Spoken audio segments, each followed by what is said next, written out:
Hello everyone. ये है micro economics की वीडियो नंबर 3 जिसमें हम सेकंड चैप्टर कंज्यूमर्स इक्विलिब्रियम पढ़ेंगे।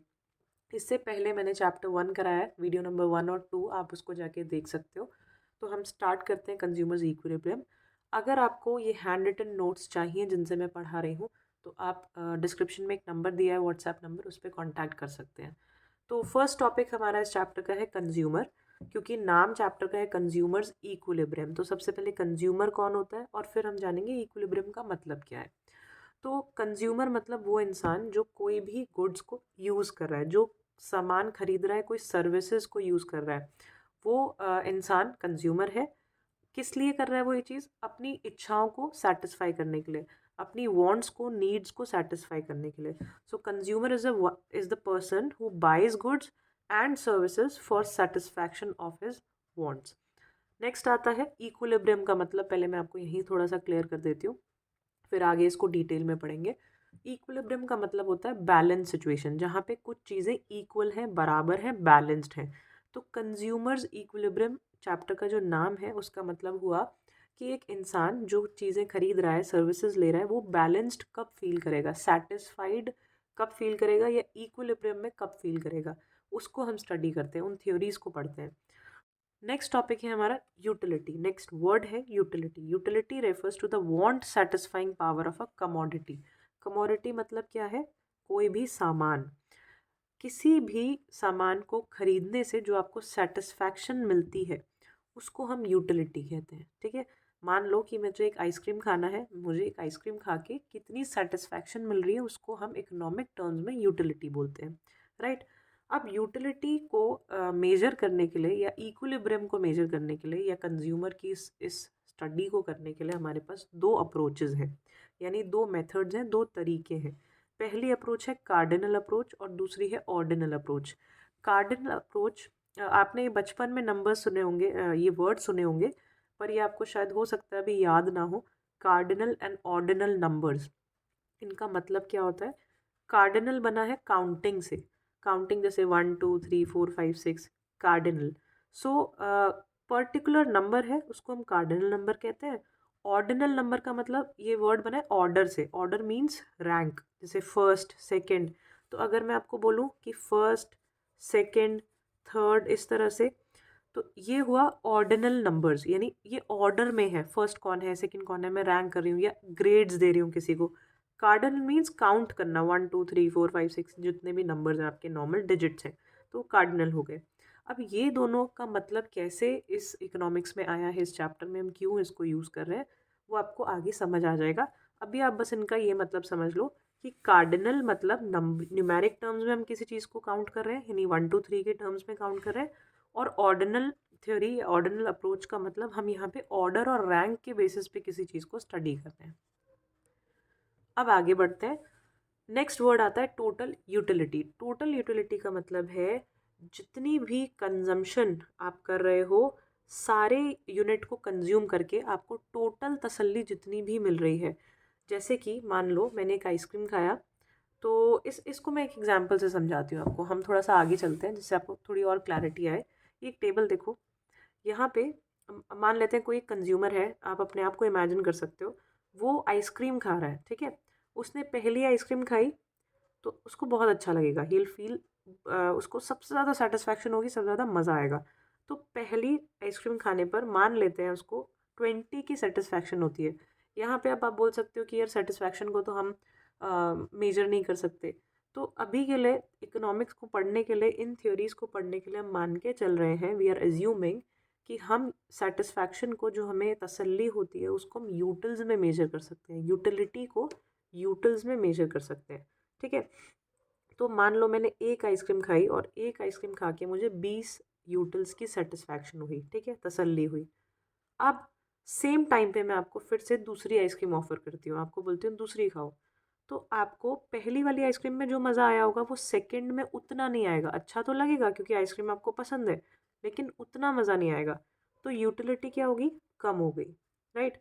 अब आपको मैं बोलती हूँ उसी टाइम कि यार नहीं, अब तीसरी भी खाओ, आपको बहुत अच्छी लगती है ना, तीसरी भी खाओ। तो थर्ड आइसक्रीम कंज्यूम कर रहे हो तो आपको अच्छा लगेगा, लेकिन अब और कम, यानी जो जो आपकी सेटिस्फैक्शन थी ना तीसरी आइसक्रीम में, उतनी नहीं आएगी। आपको थोड़ा अब कम अच्छा लगना शुरू हो जाएगा। उसके बाद मैं आपको बोलती हूँ कि यार नहीं, फोर्थ भी लो, तो आपको और कम अच्छा लगेगा। अगर मैं, अब आपका पेट भर चुका है, मन भर चुका है, सब कुछ भर चुका है, अब आपको मैं फिर से फिफ्थ आइसक्रीम खाने को बोल रही हूँ। अब क्या होगा आपके साथ? आप बोलोगे यार बिल्कुल भी अच्छा नहीं लग रहा, अब तो आपको नहीं खाना है, और अब यूल से कि स्टॉप, यहीं पे रुक जाओ, अब और आइसक्रीम्स नहीं खानी है। तो ज़ीरो सेटिस्फैक्शन मिल रही होगी इस लेवल पे आपको। उसके बाद भी मैं नहीं रुक रही हूँ और मैं आपको बोल रही हूँ यार नहीं, एक और आइसक्रीम खाते हैं। तो एक और आइसक्रीम जब आप खाओगे ना, तो आप मुझे मारने लग जाओगे, नेगेटिव हो जाओगे या एग्रेसिव हो जाओगे, ऐसे समझ लो। मैं समझाने का तरीका है और कुछ नहीं है। तो इस पूरी बात से मेरा क्या मतलब है? अगर हम कोई भी प्रोडक्ट, कोई भी कमोडिटी, कमोडिटी प्रोडक्ट एक ही बात है, कोई भी चीज़ को हम कंटिन्यूसली कंज्यूम कर रहे हैं, कॉन्टिन्यूसली कंज्यूम करे जा रहे हैं, एक के बाद एक के बाद एक के बाद एक, तो सबसे पहले हमें पहली यूनिट में सबसे ज़्यादा अच्छा लगेगा, यानी सबसे ज़्यादा यूटिलिटी मिलेगी। दूसरी में, या हर एक एडिशनल यूनिट कंज्यूम करने पर हमारी यूटिलिटी कम होती जाएगी। एक लेवल ऐसा आएगा जब हमारी यूटिलिटी बिल्कुल ज़ीरो हो जाएगी, हमें बिल्कुल अच्छा नहीं लग रहा होगा। उसके बाद भी अगर हमने कंजम्पशन जो है जारी रखा और कंजम्पशन करते रहे, तो कंजम्पशन एक टाइम पे आके नेगेटिव हो जाएगी। इसी थ्योरी को हम, ये जो पूरा हमने स्टडी किया है, जो 2016 जो कम हो रहा है, इसको कहते हैं मार्जिनल यूटिलिटी। यानी कि हर एक कमोडिटी को, एडिशनल कमोडिटी को कंज्यूम करने से जो हमें तसल्ली मिल रही है, उसको मार्जिनल यूटिलिटी कहते हैं। मार्जिन जहाँ पे भी वर्ड आ जाए, समझ लेना कि हर एक एडिशनल यूनिट के बाद का जो डिफरेंस है वो बताया जा रहा है। तो यहाँ पे देखो, एक एक आइसक्रीम बढ़ रही है, एक एडिशनल यूनिट कंज्यूम करने पे इतनी यूटिलिटी इंक्रीज हो रही है, इतनी यूटिलिटी हमें मिल रही है। तो ये हुई आपकी मार्जिनल यूटिलिटी। अब यहीं से हमने शुरू किया था टोटल यूटिलिटी क्या है। ठीक है, अब टोटल यूटिलिटी देखो, पहले लेवल पे मुझे इतनी यूटिलिटी हुई, यानी इतनी सेटिस्फैक्शन हुई, तो मेरी टोटल यूटिलिटी क्या होगी? क्योंकि मैंने अभी तो एक ही आइसक्रीम खाई है, तो यहाँ पे टोटल यूटिलिटी क्या होगी? 20 होगी। अगर मैं बोलूँ मैंने दो आइसक्रीम खाई है, दो आइसक्रीम खाई है, तो पहली वाली खाने में 20 की यूटिलिटी मिली, दूसरी में 16, तो टोटल यूटिलिटी क्या हुई? इन दोनों को प्लस कर दो, टोटल वुड बी 36। इसी तरह तीसरी यूनिट पे अगर मैं बात करूँ, तो थर्ड यूनिट पे मैं तीनों को प्लस कर दो, it will be 46। Fourth unit पे चारों को प्लस कर दो, चारों एम को प्लस कर दो। तो एक तरह से टोटल का मतलब है हम सारी मार्जिनल यूटिलिटी को प्लस कर रहे हैं। अब चलते हैं डेफिनेशंस पे। देखो, total utility refers to the total satisfaction obtained from the consumption of all possible units of a commodity। जितनी भी यूनिट्स आपने कंज्यूम की है, हर एक यूनिट से मिलने वाली यूटिलिटी को आप प्लस कर दो, उसको कहते हैं टोटल यूटिलिटी। इसीलिए टोटल यूटिलिटी का फॉर्मूला भी है utility 1 plus utility 2 plus utility 3। जितनी भी यूनिट्स आप कंज्यूम करोगे, डैश डैश डैश एन, मतलब नंबर ऑफ़ यूनिट्स जो भी आप कंज्यूम कर रहे हो, ये 5 हो सकती हैं, 500 हो सकती हैं, कुछ भी हो सकता है। ठीक है, तो total utility to N number of units क्या हो गया? सारी यूटिलिटी को प्लस कर दो, सिंपल। या हम इसको ऐसे भी लिख सकते हैं, T U equals to sigma utility. ठीक है, या एन मतलब नंबर ऑफ यूटिलिटी, जितनी भी यूटिलिटीज़ हैं सबको प्लस कर दो। सिग्मा का आपको ये सिंबल पता ही होगा, इसको बोलते हैं समेशन, सम कर दो, सब कुछ प्लस कर दो। अब आते हैं मार्जिनल यूटिलिटी पे। Marginal utility is the additional utility, additional word ध्यान रखना, utility derived from the consumption of one more unit of a given commodity. एक और यूनिट कंज्यूम करने पर जो एक्स्ट्रा यूटिलिटी हमें मिल रही है, उसको मार्जिनल यूटिलिटी कहते हैं। इसका फॉर्मूला देखो, MUN, यानी मार्जिनल यूटिलिटी, जितने भी नंबर्स को आप कंज्यूम कर रहे हो, यूनिट्स को, equals to TUN minus TUN-1। अब ये कैसे बना है, ये ध्यान से देखना। एक्चुअल में मान लो आपको MU नहीं दिया हुआ, it is not given. Imagine कि MU नहीं दिया हुआ, आपको सिर्फ TU पता है। तो अगर मैं आपको बोलूँ कि फर्स्ट पे TU 20 है, MU बताओ, मार्जिनल यूटिलिटी बताओ, तो टोटल यूटिलिटी अगर 20 है, एक ही आइसक्रीम खाई है, तो मार्जिन भी 20 होगा, राइट? तो फर्स्ट वाला तो कोई दिक्कत ही नहीं है। सेकंड देखते हैं। सेकंड में अगर मैंने एक आइसक्रीम खाई है और मुझे टोटल यूटिलिटी 36 की मिल रही है, तो ध्यान से देखना, पिछले वाले में 20 की यूटिलिटी थी, इस बार 36 की, तो कितना चेंज आया, कितना बढ़ा? 16 बढ़ा। तो सेकेंड यूनिट को कंज्यूम करने में मुझे 16 सेटिस्फैक्शन या 16 यूटिलिटी मिल रही होगी। ठीक है, तो सेकेंड वाली हो गई 16। अब थर्ड यूनिट देखो, थर्ड यूनिट में टोटल यूटिलिटी 46 दी हुई है। 36 से 46 कितने का इंक्रीज हुआ? 10 का इंक्रीज हुआ। तो मुझे नेक्स्ट थर्ड यूनिट पे 10 की यूटिलिटी मिल रही होगी।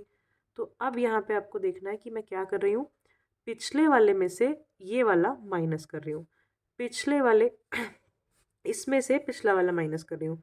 तो TUN मतलब कि कोई जो जिस लेवल पे आपको यूटिलिटी को काउंट करना है उस लेवल का TU टोटल यूटिलिटी में से पिछला TU माइनस करना है। तो माइनस TUN-1 ये पिछले वाले को डिनोट कर रहा है और ये अभी वाले को, अभी वाले लेवल को डिनोट कर रहा है और कुछ भी नहीं है।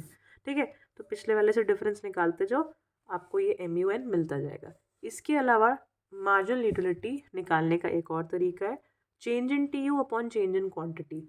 यानी टोटल यूटिलिटी में जितना चेंज आया, अब चेंज क्या है, पिछले वाले में से कितना बढ़ा, वही चेंज है, सेम बात है, राइट। और चेंज इन क्वांटिटी मतलब कितनी क्वांटिटी आपने इंक्रीज की है। अब ध्यान से देखो, हम यहाँ पे एक एक क्वांटिटी इंक्रीज कर रहे हैं, तो चेंज इन क्यू जो है वो हमेशा 1 ही होगा। तो डिनोमिनेटर में 1 होगा तो हमें 1 लिखने की ज़रूरत ही नहीं होती। तो हम इसीलिए चेंज इन TU को ही MU मानते हैं, यानी कि यही फॉर्मूला हम यूज़ करते हैं। ये भी कर सकते हो, एक ही बात है, बट चेंज जब बार बार 1 ही है तो ऊपर वाला ही सिर्फ निकाल लो तो भी आंसर वही आएगा। तो आप कोई भी फॉर्मूला यूज़ कर सकते हो।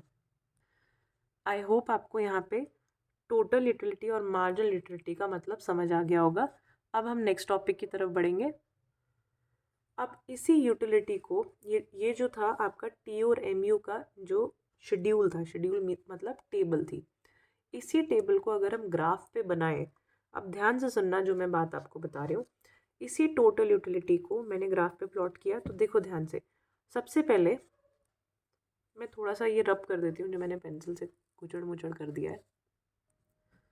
अब देखो, अगर हम इस टोटल यूटिलिटी को प्लॉट करें ग्राफ पे, ठीक है, सो हम ले रहे हैं यहाँ पे नंबर ऑफ़ यूनिट्स 1 2 3 4 5 6 जितनी भी आइसक्रीम है, और इस साइड हम ले रहे हैं टोटल यूटिलिटी, यानी कि 1 2 3 4 ये जाएगी आपकी 50 60 तक, राइट। तो एक पे 20 मार्क करना है, 1 पे यू विल मार्क 20, देन 36 46। आप देखो क्या हो रहा है, इसको आप यहाँ से भी स्टार्ट कर सकते हो, यहाँ डैश डैश डैश रख लो, यहाँ से स्टार्ट कर रहे हो मान लो, ठीक है। 20 सबसे पहले यहाँ मार्क किया, फिर बढ़ रहा है 36 46 50 50, मतलब ऊपर जा रहा है नंबर, राइट। ऊपर जाने के बाद एक बार एक टाइम पे ऐसा है कि सेम है, यानी कि थोड़ी दूर तक सेम 50 50 बना हुआ है। उसके बाद क्या हो रहा है, डिक्लाइन हो रहा है, तो नीचे आ रहा है 44, राइट। आगे बढ़ोगे, एक और 7th यूनिट कंज्यूम करोगे, ऑब्वियसली और कम होगा क्योंकि बिल्कुल भी अच्छा नहीं लगा, नेगेटिव हो जाएगा। मान लो -10 हो गया तो ये 34 हो जाएगा, और कम आ जाएगा। इसके बाद हम कंजम्पशन रोक देते हैं, भाई मारपीट हो गई है, एक बंदा इतना नेगेटिव हो गया, इतना एग्रेसिव हो गया, तो आप कंजम्पशन रोक दोगे, राइट। तो TU का ग्राफ यहीं पे ख़त्म हो जाएगा। तो देखो, आपका ग्राफ TU का कैसा है, ध्यान से सुनना। सबसे पहले it is increasing at an increasing rate, बहुत तेज़ी से ऊपर बढ़ रहा है, ठीक है। फिर it becomes constant and achieves its peak, वो अपनी पीक अचीव कर लेता है, हाईएस्ट पॉइंट अचीव कर लेता है और कांस्टेंट हो जाता है। उसके बाद वो नीचे वापस फॉल करने लगता है, गिरने लगता है। This is how TU curves, जो TU का जो कर्व है जिसको हम दिखाते हैं, रिप्रेजेंट करते हैं, राइट। अब आते हैं MU के कर्व पे। MU का कर्व कैसा है, देखो ध्यान से देखना। सबसे पहले MU 20 है, फिर कम हुआ, फिर कम हुआ, फिर कम हुआ, 0 हो गया, 0 के बाद नेगेटिव हो गया, नेगेटिव में भी चला गया। तो MU का कर्व आपका 20 से स्टार्ट हो रहा है, यानी ऊपर से स्टार्ट हो रहा है, डिक्लाइन कर रहा है, नीचे की तरफ आ रहा है, 0 भी हो रहा है, यानी एक्स एक्सिस को टच करेगा, 0 का मतलब एक्स एक्सिस को टच करेगा, और 0 से फिर और नेगेटिव नीचे भी जा रहा है। This is how MU graph is represented. अब ध्यान से देखना, दोनों में ही, दोनों के केस में आपको कंपैरिजन बताना है। कंपैरिजन क्या, कि जब TU बढ़ रहा है, टोटल यूटिलिटी, जब हम जैसे जैसे कंजम्पशन बढ़ाते हैं किसी भी चीज़ की, इंक्रीज करते हैं, 1 यूनिट 2 यूनिट 3 यूनिट कंज्यूम करते जा रहे हैं, तो टोटल यूटिलिटी बढ़ती रहती है, तेज़ी से बढ़ती है। जब टोटल यूटिलिटी बढ़ रही होती है उस टाइम मार्जिनल यूटिलिटी जो है तेज़ी से कम हो रही होती है, डिक्लाइन हो रही होती है, राइट। जिस टाइम टोटल यूटिलिटी अपनी पीक या हाईएस्ट पॉइंट पे होती है उस टाइम मार्जिनल यूटिलिटी 0 हो जाती है। यही सेम चीज़ आप अपनी टेबल में भी देखोगे। देखो, जब ये बढ़ रहा है, तेज़ी से इंक्रीज हो रहा है इस जोन में, तो ये तेज़ी से घट रहा है, ठीक है, तीनों में घटा। उसके बाद यहाँ पे देखो, जब ये 50 अपनी पीक पे आ गया तो MU कितना हो गया, 0 हो गया, राइट। उसके बाद जब ये कम होने लगा, डिक्लाइन होने लगा, तो ये नेगेटिव हो गया। इसी तरह सेम ग्राफ में भी है जो टेबल में है, जब ये पीक पे आ गया तो MU 0 हो गया, जब ये डिक्लाइन होने लगेगा, नीचे जाएगा, उसी टाइम आपको MU को नेगेटिव करना है, उसी टाइम ये MU नेगेटिव हो जाएगा। तो ये इन दोनों के बीच, TU और MU के बीच रिलेशन है। ये मैंने यहीं पे पॉइंट्स में लिखा हुआ है। एक आपको चीज़ यहाँ ध्यान रखनी है, जब TU अपने मैक्सिमम पे पहुँच जाता है, जब अपने TU मैक्सिमम पे होता है और उस टाइम MU जो है 0 हो जाता है, उसी टाइम पे MU 0 होता है, इसको सेटाइटी पॉइंट बोलते हैं। ठीक है, ध्यान रखना, पेपर में 1 मार्क में आता है। पॉइंट ऑफ सेटाइटी क्या होता है? It is the point where MU becomes 0, जहाँ पे MU 0 हो जाता है, राइट। इसके अलावा इसके 3 रिलेशन है जो मैं आपको समझा चुकी हूँ। अब बढ़ते हैं हम लॉ ऑफ, तो नेक्स्ट टॉपिक है law of diminishing marginal utility. Law का मतलब होता है नियम, ऑफ मतलब किसका, डिमिनिशिंग मतलब घटता हुआ, मार्जिनल यूटिलिटी ये एक नियम है कि मार्जिनल यूटिलिटी जो है हमेशा घटती हुई रहती है। कैसे, वो मैं आपको बता चुकी हूँ ऑलरेडी। अब इस लॉ को इंडिविजुअली पढ़ते हैं एक बार। It states that as we consume more and more units of a commodity, the utility derive from each successive unit goes on decreasing. जैसे जैसे हम एक एक कमोडिटी, कोई भी कमोडिटी की यूनिट बढ़ाते जाएंगे, कंजम्पशन बढ़ाते जाएंगे, हर एक यूनिट के साथ हमारी जो उससे डिराइव होने वाली, उससे मिलने वाली जो यूटिलिटी है वो कम होती जाएगी। ठीक है, जैसे मैंने आपको एक आइसक्रीम का एग्जांपल बताया, पहली आइसक्रीम खाओगे सबसे ज़्यादा यूटिलिटी मिलेगी, दूसरी खाओगे उससे कम, उससे कम, उससे कम, एंड में आते आते 0 0 से नेगेटिव यूटिलिटी भी हो जाती है। तो ये मार्जिनल यूटिलिटी को ही लेकर जो है लॉ बना हुआ है कि मार्जिनल यूटिलिटी कैसे काम करती है।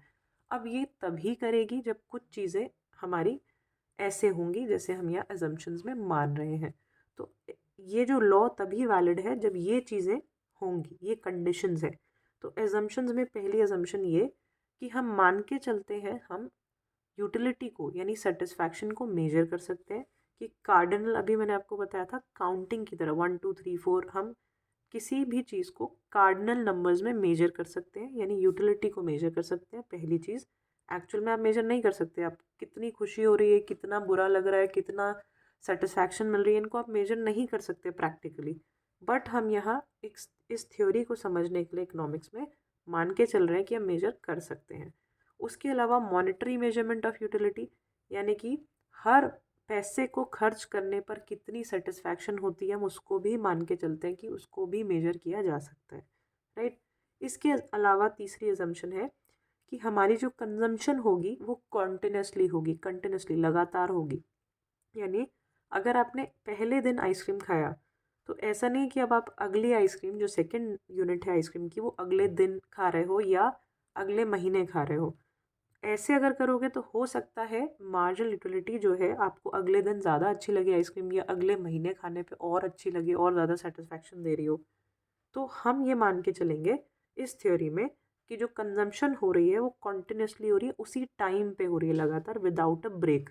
पहली आइसक्रीम खाई, तुरंत दूसरी खाई, उसके ख़त्म होती तीसरी खाई, तभी आपकी यूटिलिटी जो है वो कम होती रहेगी।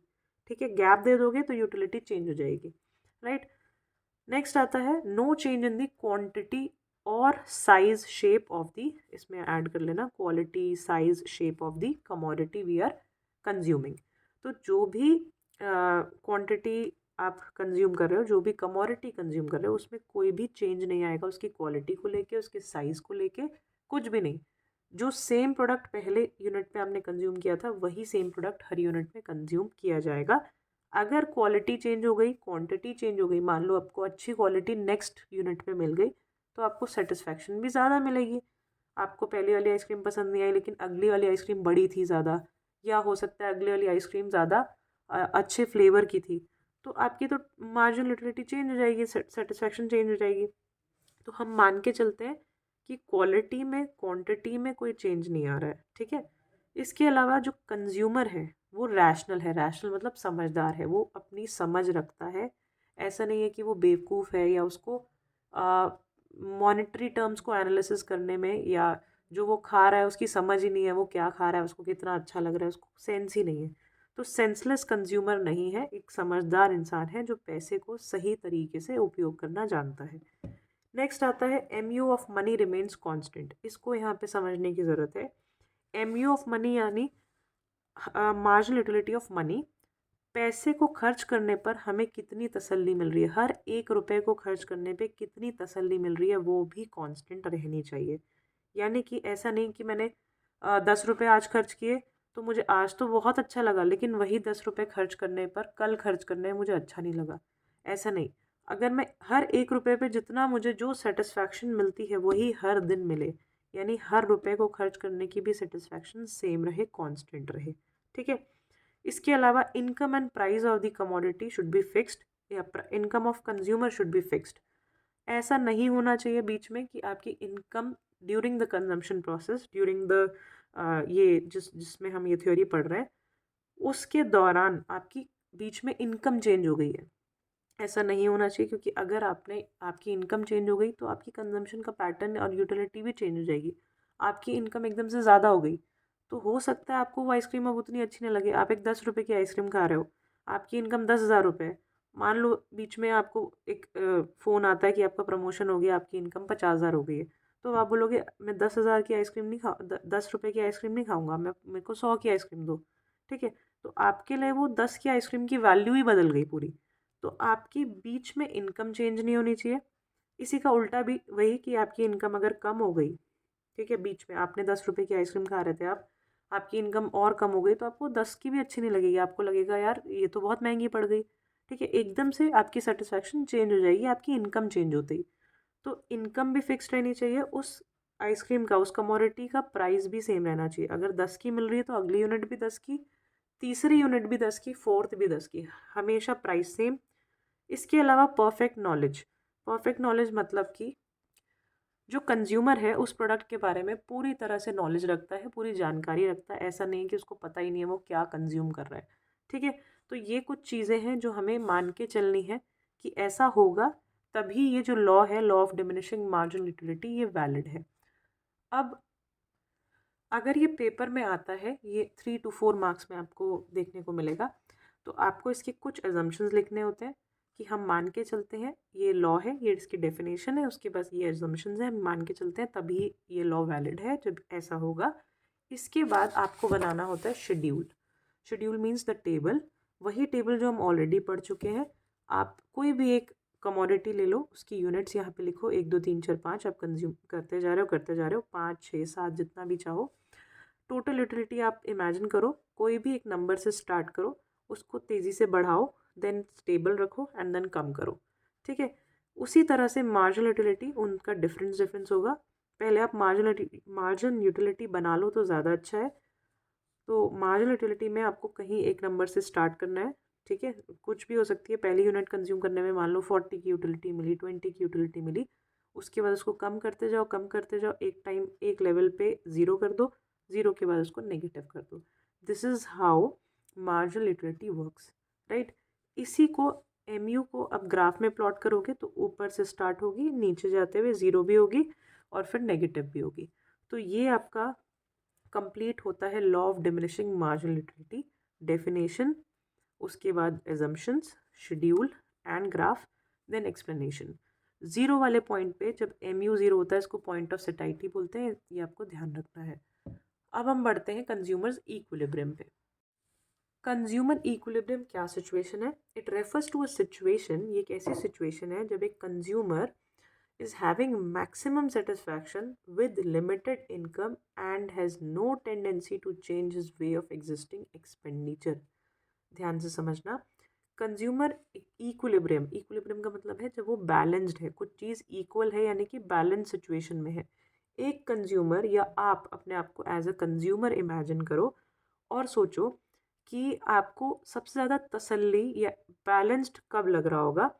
वो एक ऐसी सिचुएशन होती है जब कंज्यूमर्स को सबसे ज़्यादा सेटिस्फैक्शन मिल रही है, मैक्सिमम सेटिस्फैक्शन मिल रही है अपनी लिमिटेड इनकम को खर्च करने पर, और उसकी अब कोई इच्छा नहीं है, कोई टेंडेंसी नहीं है कि अपना वो एक्सपेंडिचर को बदले।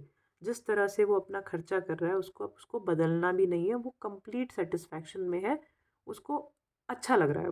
इससे ज़्यादा अच्छा नहीं लग सकता, वो अपने बैलेंस सिचुएशन पे है। इस सिचुएशन को कंज्यूमर इक्विलिब्रियम कहते हैं। अब ये सुनने में तो समझ आ गया, बट इकोनॉमिक्स में इसको पढ़ने के कुछ तरीका है। ऐसी थ्योरीज को पढ़ने के लिए हमें इकोनॉमिक्स में कुछ चीज़ें इमेजिन करनी पड़ती हैं। Imagine in the sense assume करनी पड़ती हैं कि ऐसा होगा तभी हम ये बात बोल सकेंगे, ऐसा होगा, क्योंकि इकोनॉमिक्स ना इतनी वास्ट है और इतने सारे फैक्टर्स हैं जो इकोनॉमिक्स को मतलब अफेक्ट करते हैं। तो हमें कुछ चीज़ों को पहले स्टेबल करना होता है जिससे हमें कुछ थ्योरीज समझ आ सके। ठीक है, तो आपको धीरे धीरे जैसे आप आगे बढ़ोगे तो आपको और अच्छे से समझ आएगा ये मैं क्या बोल रही हूँ। कि हर थ्योरी में आपको कुछ ना कुछ अजम्पशंस मिलेंगी कि ऐसा होगा तब ये थ्योरी वैलिड है, जिससे आपका थोड़ा बेस बनाया जा रहा है कि आपको कॉन्सेप्ट समझ आए, कैसे काम करती हैं चीज़ें वो समझ आए। तो इसीलिए एजम्पशंस के साथ साथ आपकी थ्योरीज चलेंगी हमेशा। बिना एजम्पशंस के शायद ही कोई थ्योरी काम करती है इकोनॉमिक्स में। तो आगे बढ़ते हैं कंज्यूमर्स इक्विलिब्रियम पे। कंज्यूमर्स इक्विलिब्रियम को हम दो तरह से पढ़ेंगे। एक, जब हम एक ही कमोडिटी कंज्यूम कर रहे हैं, यानी कि कंज्यूमर इक्विलिब्रियम यानी बैलेंस सिचुएशन हमें कब मिलेगी, जब हम एक ही कमोडिटी कंज्यूम कर रहे हैं तो क्या सिचुएशन होती है। फिर एक कंडीशन हम पढ़ेंगे जब हमें दो कमोडिटी कंज्यूम कर रहे हैं। वैसे तो हम बहुत कुछ कंज्यूम करते हैं जनरली, हमें बहुत खाने को भी चाहिए, हमें कपड़े भी चाहिए पहनने को, बहुत सारी चीज़ें हैं, गाड़ी वाड़ी, बहुत बहुत सारे प्रोडक्ट्स हैं। हम इतना कुछ एक साथ नहीं पढ़ सकते।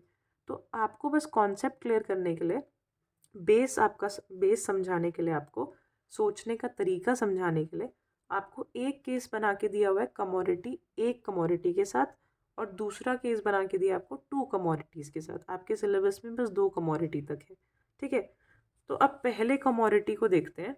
अब यहाँ थोड़ा सा ध्यान देना, consumer equilibrium in case of single commodity में ये केस होगा कंज्यूमर इक्विलिब्रियम का, यानी कि जब मार्जिनल यूटिलिटी, अब इसका मतलब तो समझ अब तक आ ही गया होगा, हमें जो मिलने वाली सेटिस्फैक्शन है वो बराबर होगी हमारे पी एक्स से। पी एक्स मतलब एक्स यहाँ पे कोई भी एक कमोडिटी है, कुछ भी। जैसे मैं एग्जांपल में आइसक्रीम ले रही थी, तो यहाँ आप कुछ भी, कोई भी एक गुड लिख सकते हो। अगर उस गुड का प्राइस हमारी तसल्ली के बराबर है, जो हमें सेटिस्फैक्शन मिल रही है उसके बराबर है, तो मैं बोलूँगी कि कंज्यूमर जो है इक्विलिब्रियम में है। राइट, तो अब देखो, यूनिट ऑफ एक्स, हमने कोई भी एक यूनिट कंज्यूम की, उसकी पहली यूनिट कंज्यूम की, हमें बहुत अच्छा लगा, तो MU क्या हो गया 20। वही चीज़ फिर जैसे जैसे बढ़ाते गए कम, और फिर ज़ीरो एंड देन नेगेटिव, ये आपको समझ आ गया है। प्राइस हर बार, क्योंकि हमने एजम्पशन में माना था कि प्राइस हमेशा सेम होगा, अगर आइसक्रीम 10 की मिल रही है तो हर बार 10 की मिलेगी, तो price is always same. Theory के हिसाब से हमें अच्छा तब लगेगा जब तसल्ली और प्राइस दोनों बराबर हो, MUX यूटिलिटी और प्राइस दोनों बराबर हो। तो ऐसी कंडीशन मुझे यहाँ पे देखने को मिल रही है थर्ड लेवल पे, जब मैं तीसरी यूनिट आइसक्रीम की खा रही हूँ, यानी कि प्राइस 10 देना पड़ रहा है और सेटिस्फैक्शन भी 10 की हो रही है। तो ये होगी कंज्यूमर इक्विलिब्रियम सिचुएशन यानी बैलेंस सिचुएशन। यहाँ पे हम बोल सकते हैं MUX इक्वल्स टू PX है।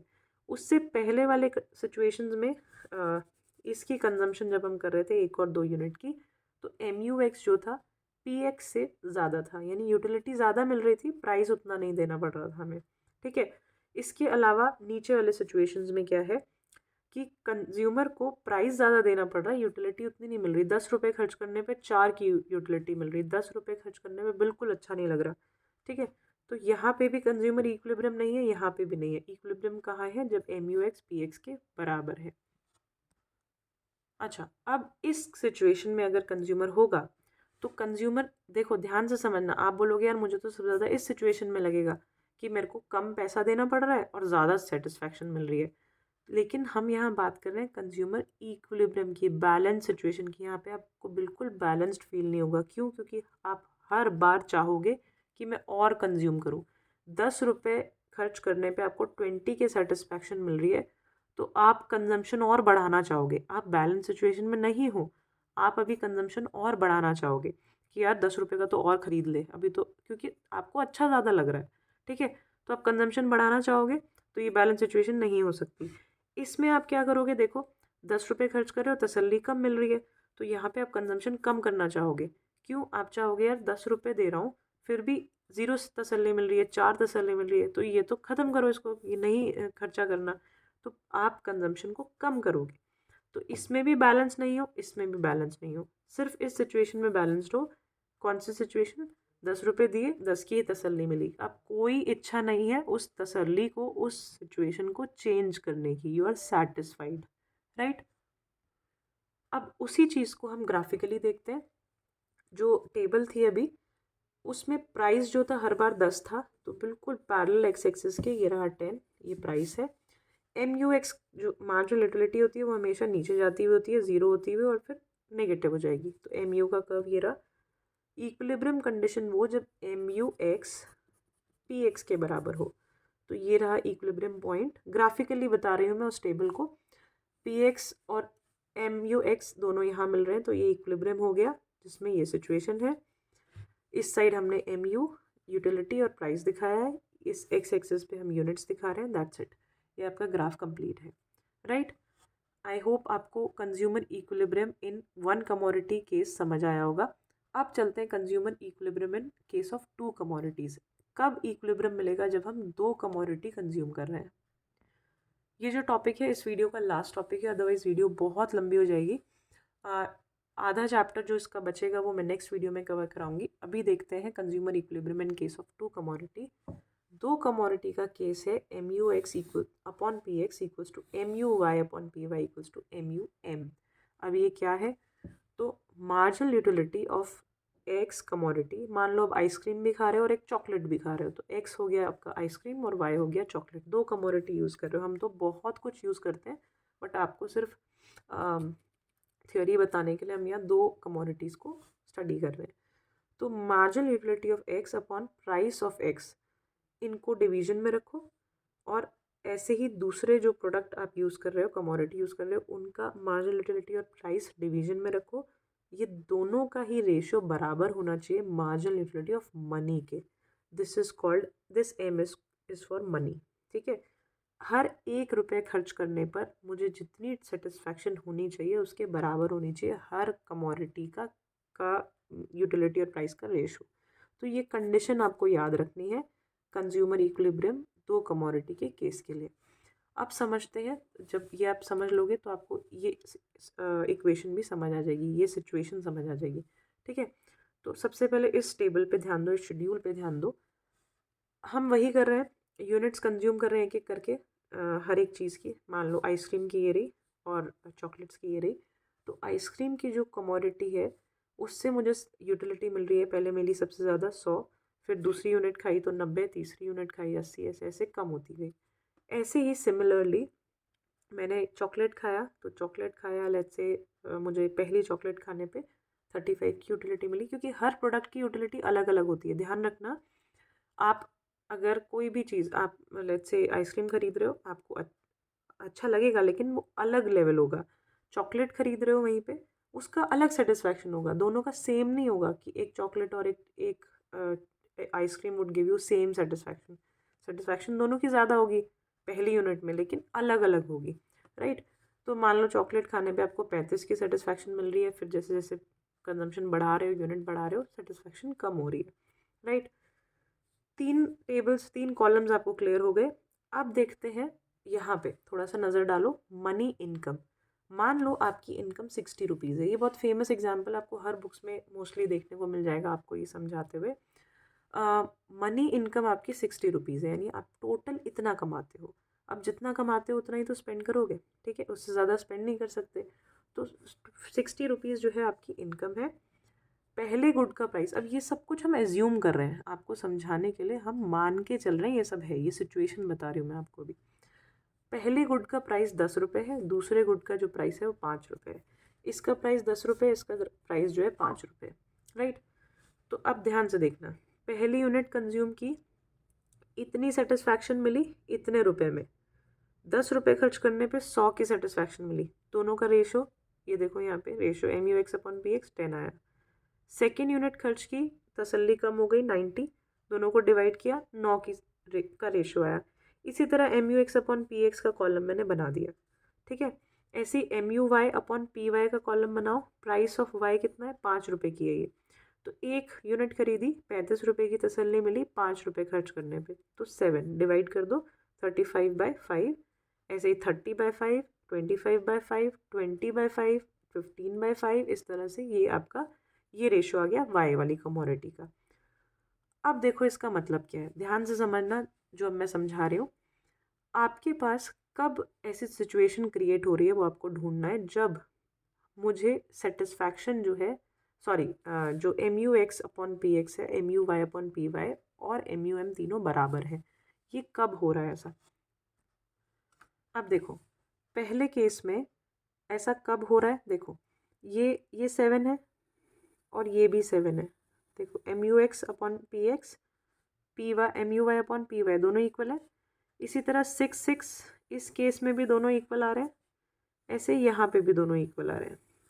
अब ये केसेस क्या हैं, अगर मैं 4 यूनिट्स 4 यूनिट एक्स गुड की कंज्यूम कर रही हूँ और 1 यूनिट गुड वाई की कंज्यूम कर रही हूँ, तो मुझे सेम सेटिस्फैक्शन मिल रही है।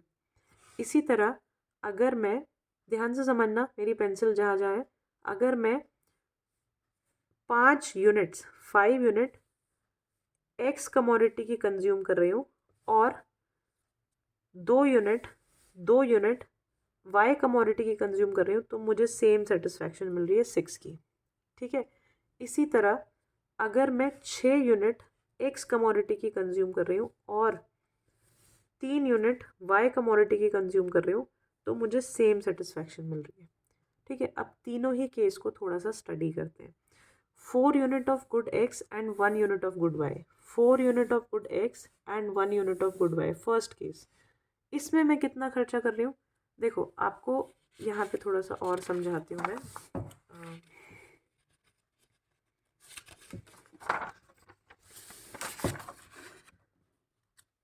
देखना सारी सिचुएशंस, मेरी इनकम है 60 रुपीज़, राइट, और हो क्या रहा है, ये टेबल को यहाँ सामने रखते हैं अपने, हो क्या रहा है देखो 60 रुपीज़ मेरी इनकम है, मैंने 1 यूनिट कंज्यूम की वाई की, तो 1 यूनिट वाई की मतलब 1 इंटू 5, वाई का प्राइस कितना है 5, तो मैंने कितना पैसा खर्च किया 5 रुपये।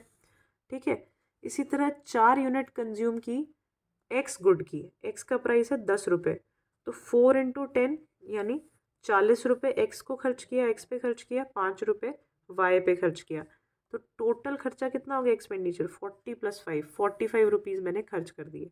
मेरी इनकम थी 60, 45 रुपीज़ खर्च हुए, ये एम यू एम के बराबर तो नहीं है।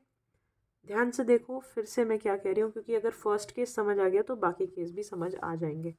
एक बार और, फर्स्ट केस में M U X upon P X, M U Y upon P Y दोनों इस सिचुएशन में बराबर हैं। ठीक है, किस सिचुएशन में, एक कमोडिटी एक्स की वाई की और 4 कमोडिटीज़ 4 यूनिट्स जो है एक्स की, राइट। इस केस में दोनों एम यू एक्स और P X, M U X upon P X बराबर है M U Y upon P Y के। ठीक है, लेकिन एम यू एम भी तो बराबर होना चाहिए, है ना, तभी कंज्यूमर इक्विलिब्रियम आएगा। अब एम यू एम कैसे पता लगाएंगे, मॉनेटरी वैल्यू ऑफ मनी 60 के बराबर आना चाहिए। तो मैंने मॉनेटरी वैल्यू निकाला कि मैं कितना इस पर खर्चा कर रही हूँ, 45 का खर्चा हो रहा है भाई दोनों कमोडिटी को यूज़ करके, पर मेरी इनकम है 60, तो ये तो इक्वल नहीं है दोनों, 45 इज़ नॉट इक्वल्स टू 60, तो फर्स्ट केस मेरा इक्विलिब्रियम केस नहीं हो सकता। अब हम देखते हैं अगला, देखो सेकेंड केस क्या था। सेकेंड केस में ये दोनों बराबर है, देखो M U X upon P X, M U Y upon P Y बराबर है, कब, जब मैं 5 कमोडिटी एक्स की यूनिट कंज्यूम करती हूँ, 5 कमोडिटी एक्स की ले रही हूँ, तो 5 इंटू 10 क्योंकि एक एक्स गुड का प्राइस है, तो 50 रुपये एक्स पे खर्च कर रही हूँ, और इसके आगे क्या है, 2 यूनिट वाई की कंज्यूम कर रही हूँ, तो 2 यूनिट वाई की, वाई का प्राइस क्या है 5 रुपये, तो 2 इंटू 5 10, तो मैं टोटल 60 रुपीज़ खर्च कर रही हूँ और 60 ही मेरी इनकम है। अब ध्यान से समझो, 60 रुपीज़ खर्च हो रहे हैं और 60 ही मेरी एम यू एम है, मॉनेटरी वैल्यू ऑफ मनी। तो यहाँ पे इस सिचुएशन में M U X upon P X equal है M U Y upon P Y के, इक्वल आ रहा है एम यू एम के, तीनों बराबर आ रहे हैं, तो ये है आपकी इक्विलिब्रियम सिचुएशन। ठीक है। तो मुझे यहाँ पे सिचुएशन मिल गई कि जब मैं 5 यूनिट एक्स गुड के कंज्यूम कर रही हूँ और 2 यूनिट गुड वाई के कंज्यूम कर रही हूँ, then I am in equilibrium.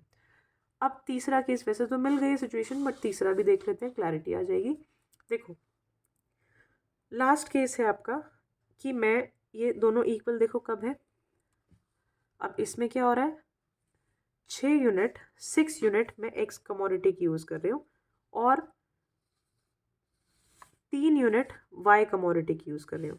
तो 6 एक्स की कमोडिटी की यूज़ कर रही हूँ तो 60 रुपये एक्स पे खर्च हो रहे हैं और 3 वाई कमोडिटी के यानी 15 रुपये वाई पे खर्च हो रहे हैं। टोटल खर्चा हो रहा है 75। तो 60 रुपीज़ की इनकम है और 75 खर्चा है, तो पॉसिबल ही नहीं है, राइट। इसमें मैं क्या चाहूँगी कि मैं खर्चा कम करूँ अपना, तो मैं बैलेंस सिचुएशन में नहीं हूँ। तो बैलेंस सिचुएशन में सिर्फ ये वाला केस है, सेकेंड केस। तो ये आपका कंज्यूमर इक्विलिब्रियम है इस सिचुएशन में, इन केस ऑफ 2 कमोडिटीज़। ये सब थोड़ा सा कॉम्प्लिकेटेड लग सकता है बच्चों शुरू में, लेकिन एक दो बार पढ़ोगे तो बिल्कुल दिमाग में अच्छे से सेट हो जाएगा कि क्या बोल रही हूँ मैं। थोड़ा सा पेशेंस रखना होगा और कुछ नहीं है। ये चैप्टर थोड़ा सा ट्रिकी है शुरू में पढ़ने के लिए, उसके बाद आपकी माइक्रो इकोनॉमिक्स बहुत आसान है। बस ये है, पेशेंस रखना, थोड़ा सा फोकस रखो और पूरी वीडियो पेशेंटली देखो, और कुछ नहीं है।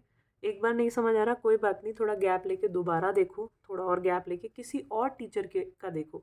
ज़रूरी नहीं है कि मुझसे ही समझ आएगा आपको, हो सकता है आपकी ट्यूनिंग, आपके सीखने का तरीका दूसरे टीचर का पढ़ाने का तरीका मैच हो रहा हो।